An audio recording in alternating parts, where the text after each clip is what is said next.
with Titletown. So, Chiefs lost to the Broncos 22-19. Arabia, do you think this is the year the Chiefs don't make the playoffs? How are we feeling about them in this game?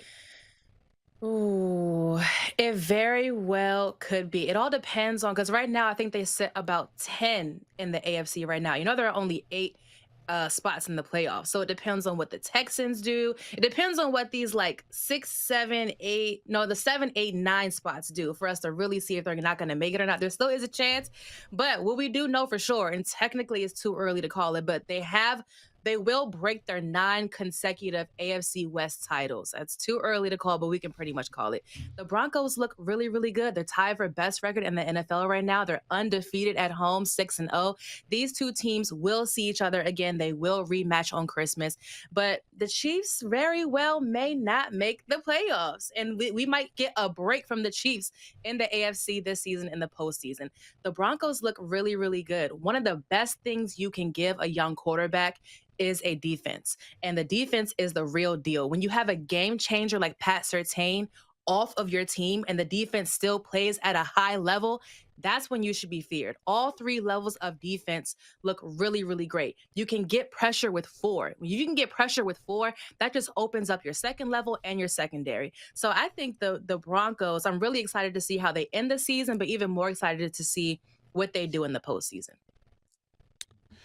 Actually, I'm not surprised. When you think about this, you see the layout that I have right here. Titletown is definitely on the move. I don't have time to deal with this.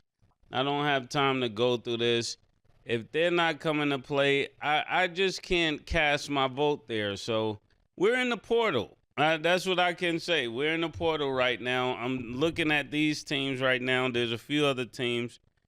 I'm not sure which direction we're going in yet. I need a moment. I can't believe how they played. Yo, could you read this last text and what time it says?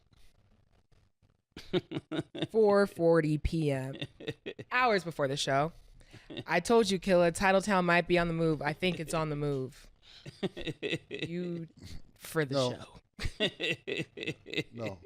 Nick sent me that. He said that's what Mase is going to say.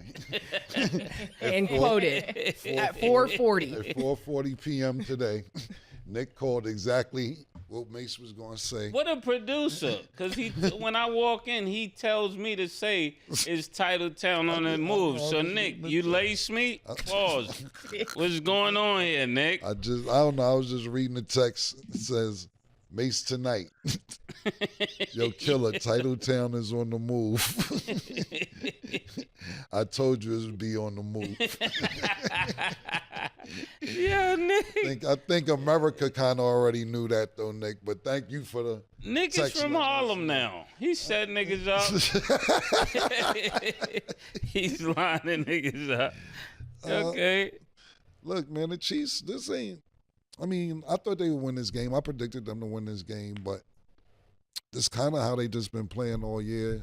You know, in the beginning, we thought it might have been injury. But look, you can't win every year. You know, it's been times. When I look at this season for the Chiefs, it kind of reminds me when the Patriots were going through that era when they were always winning the division, and then maybe 2 years out of like 15 years or something crazy, the Jets won the division.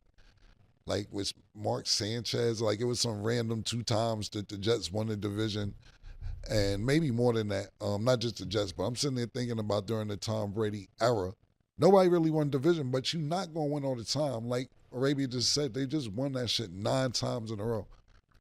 Broncos look good this season, and I think it's primarily their defense. I think everybody was so excited about this game because Bo Nix finally had a good game, and he played really well, but. I don't know where they're going to go out in the playoffs. I think this was a good game for their offense. Their defense can't carry them through the whole playoffs. They did it before, though, when Peyton Manning was there. Because Peyton Manning was playing like shit, and the defense actually won a Super Bowl for them motherfuckers. So we'll see what happens. But, yeah, Titletown, I guess, Mase is really We're in the portal. Everybody to my left is in the portal. Okay. Whole fucking table's in the portal. Okay. Wait. Everybody's in the portal. Stat, I'm not really like taken aback by the way that they lost. They only lost by 3. So I'm really not fearful. I'm just, for the sake of the show, I'm in the portal. But I still believe that Kansas City could win, you know? I'm surprised you're not saying they lost on purpose. Like they lost the other week on purpose. Like no, it was that game was that. That game was that. But this game, you got to remember, Bo Nix is a part of my family. Okay. He's from the Mighty Buck Ducks. Remember, Killer? So, Nace, this is week 10. Nobody got time to be. Niggas don't got time to lose games on purpose in week 3. Yeah, I'm just telling you. I'm just telling you what I know, Cam. Remember, he was part of the Oregon Ducks. I hear you, but we're not talking about college. We're talking about right now the NFL and the playoffs approaching, and niggas is 5-5. Yeah, but he's family. When you lose the family, you don't feel feel that way. You my family. If we play 1-on-1, I'm not not going to try and let you win. I'm just not. If we play spades, I'm not going to try and let you win. Unless you're telling me, yo, Killer, I need you to do this. Besides that, we're going to play a basketball game when you're not going to try and let me win. I'm not going to try and let you right. win. I just don't see it. Secondly, I'm more disgusted of your hats that the Bears is up there. Niggas was just telling me, oh, you believe in the Bears? The Bears, you and Arabia, matter of fact, was like the Bears. Bears are leading their division, actually, matter of fact, too. I don't know if we're talking about that today, but we'll get to it. But now the Bears is in the middle of the Colts and the Eagles. Wow. Okay. This is crazy. Yeah, I was gonna ask about that. How did you get the Bears? He took the words right out of my mouth. Where did the Bears come from? Why did you choose? Are you trying to be like get in there on the ground floor and claim that you got there before everybody else believed in them? Like, why are the Bears there? This is what most gold diggers do. I don't make this up. They get with you right before you take off and tell you, I was there from the beginning. Yeah, you wasn't with me shooting in the gym. Yeah. Yeah, they come right when they see you about to take off and say, you know what? Actually, when I was there, you didn't have none of this. But I was on my way, and you knew it. That's what I look at when it comes to the Bears. Look at that face. I'm just so confused. First of all, I know I put in my transfer portal request, but the crib is still the crib, and I was concise, and I felt like I was being understanding. Right here, you have 3 hats. Stats. Some people got more options than others. But the crib is still the crib for me. Why is it different for you than it is for me? I don't like all this new philosophy up here. I can't wait till Michael Irvin come back with them big words, because Stat, you're confusing me, Stat. You're in the portal, but the crib is the crib. Yes, that was That's on the crazy, paperwork. Killer. That was I'm on in the paperwork. The portal. It is. I'm in the portal, but the crib is the crib. If the crib is the crib, then why are you in the portal? Because I made it clear that my favorite player is Steph, so I'm going to support the Warriors, but the Heat is still my team. I've never heard you in this whole time until you had them transfer papers say that your favorite player was Steph. It is. Second, I'm just saying, I'm not saying this. I'm just saying I've never heard it until that week. Secondly, you think because you bring a paper up here and it's drawn out well, like you're handing in a college assignment, that it's acceptable that you're abandoning your team and getting a second team because you had actual paperwork and you made it look professional. One thing that I will give you, Arabia, at least you stick with your team like I stick with my team, even when the ship is sinking. These niggas is out. These niggas find any reason. At least the one thing that I'll give Mase, he don't care. Stat tries to bring paperwork in. Yes. And everything else. Exactly. Mase will tell you he's Don King. I'm not sticking around for the rough time. I'm leaving with the winner. Yeah.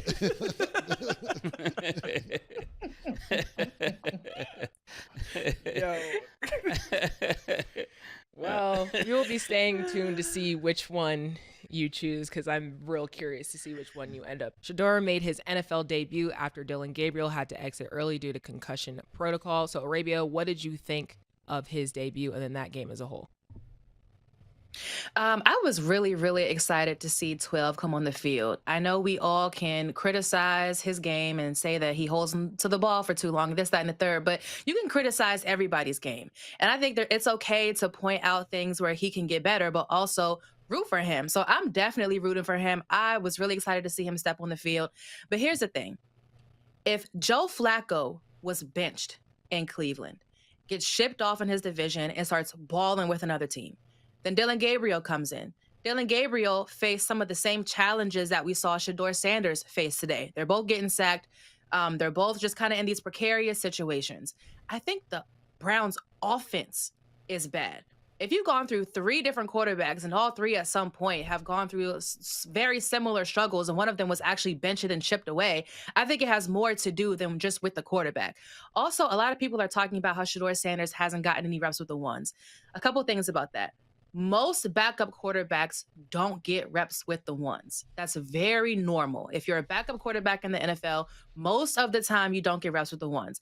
Now, the thing that kind of throws that off is that Dylan Gabriel was getting reps with the ones. And head coach said, well, the reason why he's getting reps with the ones is because Joe Flacco is a veteran. He doesn't need all the reps. We can share it with the rookie. So I think people were expecting the same thing. Well, if Dylan Gabriel got reps with the ones, then why didn't Shador Sanders? And there's a whole thing about it. Either way, if he's a backup in the NFL, usually the thought is that you come in and you're prepared. So I think, considering the fact that the Browns' offense is just off, regardless of who's in at quarterback, Shador is really getting reps with the ones for the first time since being drafted. And he's coming in against a Ravens defense. I'm not jacking all this Shador doesn't look good. Like, we just got to give him a lot of grace. He's a rookie, and there's a lot that's stacked up against him. So I was excited to see him. I'm rooting for him. And I hope we get to see him again. But also, I hope that Dylan Gabriel gets well. And I hate to see it under these circumstances, but I'm rooting for Shador. I hope that he does well.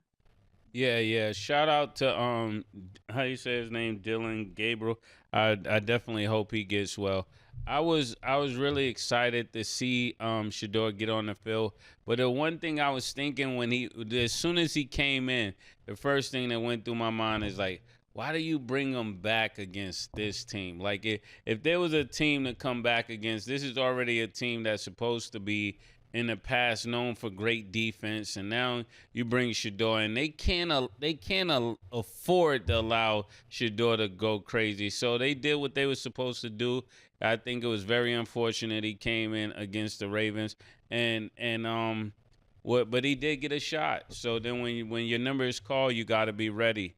I just look at it like that, but I definitely think, like, as time go on, he'll get better, and he'll motivate that team. All the inspiration they're looking for, hopefully bring that to the table, because there's a lot riding on this. It looked like they just threw him in there like to the wolves. To me, that's what it looked like to me. Mase, what if Dylan Gabriel get a concussion? What else were they supposed to do? They could have put him in before the concussion killer. I'm about to leave the whole show.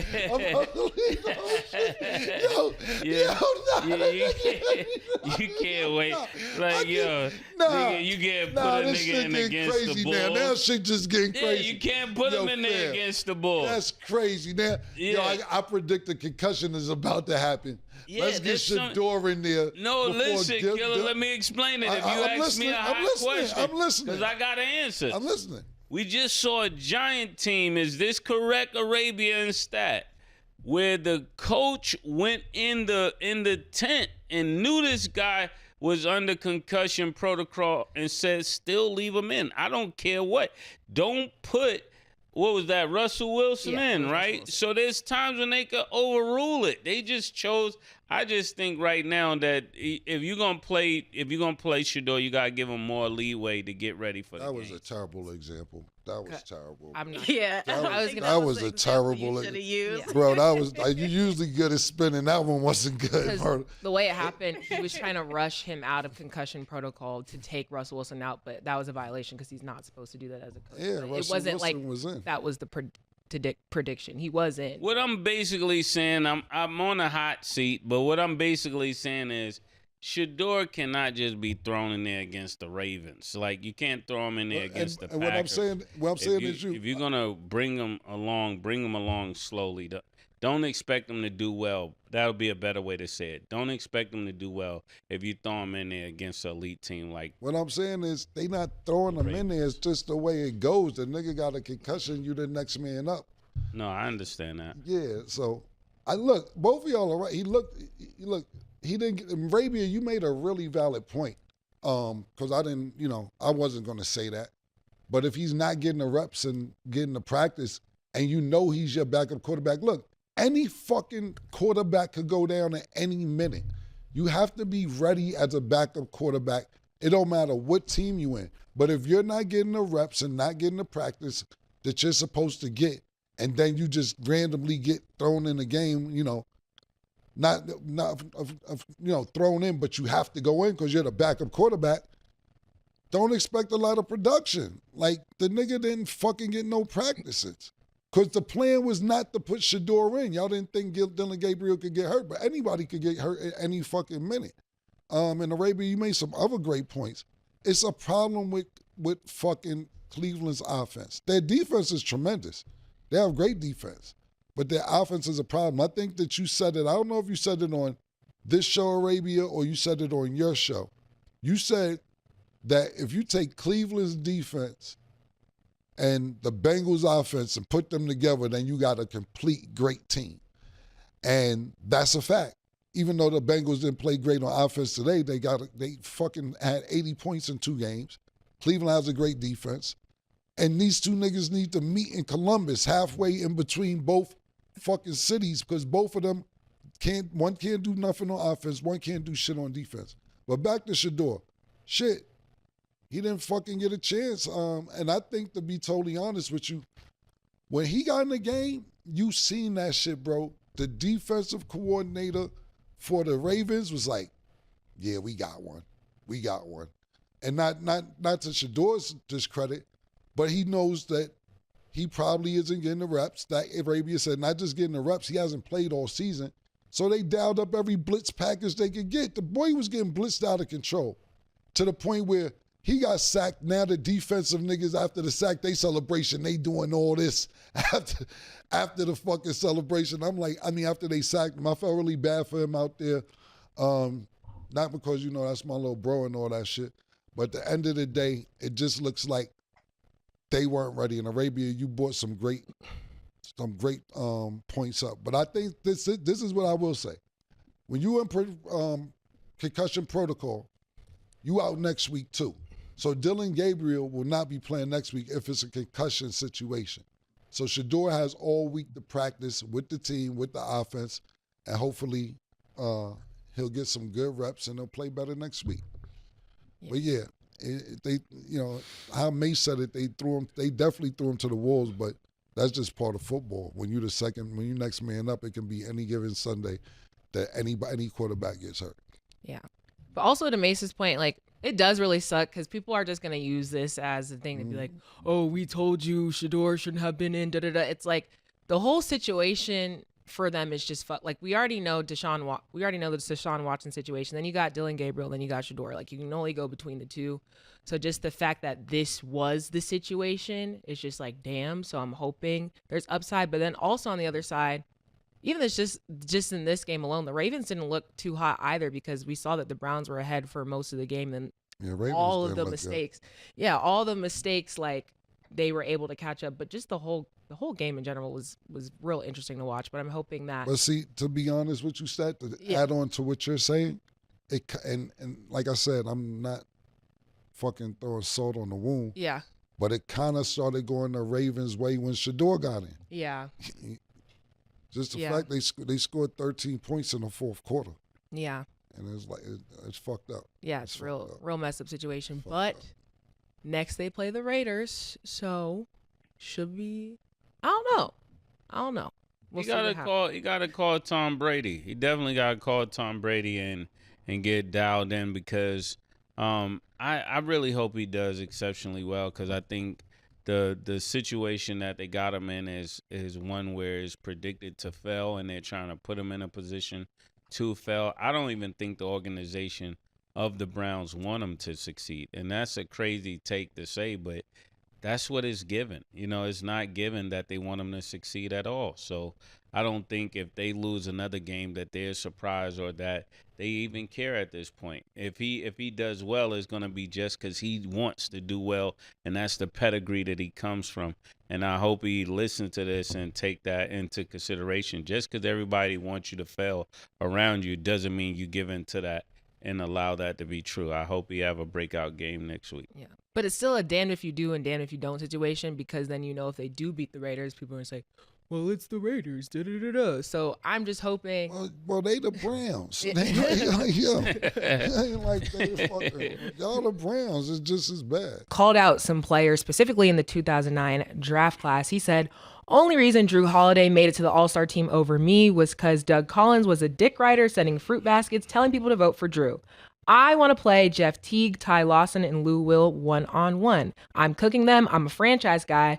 Fans had my jersey in Milwaukee. They had none of that. So, of course, this is a longer rant, but those were some of the key things that he had said. Ty Lawson basically chimed in and said to Brandon Jennings on his show, bruh, you was cool, but you wasn't nicer than me in the NBA. So basically, Brandon Jennings was trying to start all these 1v1s. Lou Will actually accepted the challenge. But just hearing that, what do you think of Brandon Jennings' claims? I like Brandon Jennings. I like his game. I like, being a smaller, crafty guard. I think he has a lot of points that he's making, but he just started off wrong. You can't shoot rocks at Titletown. You just can't do that. The whole LA love you, but bro, championships are championships. What's his name? Drew Holiday. Mm-hmm. He did what you weren't able to do, and that was get a ring for the city of Milwaukee. So I think when you're not able, hey, people are waving. When you're not able to get that kind of championship for the city, your name means something different to those fans when it comes with a championship. So even though he was great out there, he went on to do other things. Everything you said was great. Just leave Drew Holiday out of it. Drew Holiday is a 2-time champion. That's not the guy to talk to.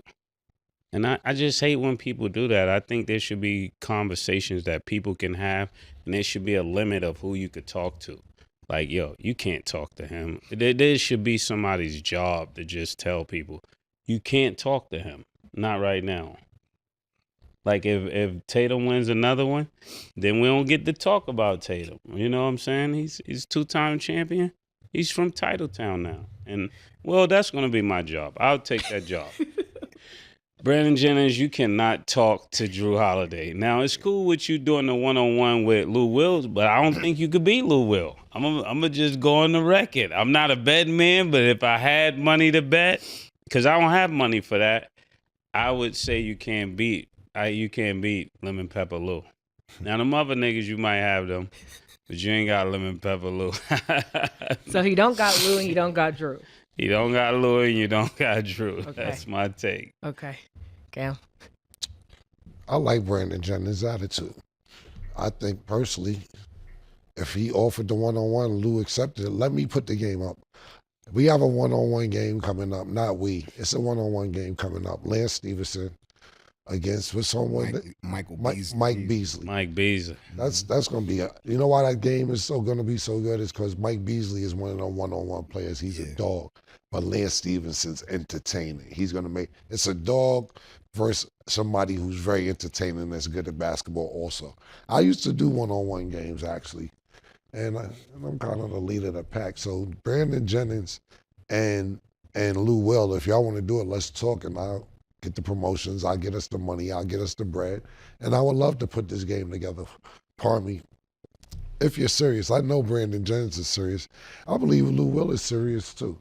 But for Brandon Jennings, I think a lot of people forget his path. I think that people forgot that he was one of them niggas who was like, I ain't going to college. Y'all go to college. I'm going to go overseas and grab $1.5 million tax-free money because y'all motherfuckers don't have the opportunity to have. He went pro from high school overseas because he didn't want to sit there and it wasn't no NIL.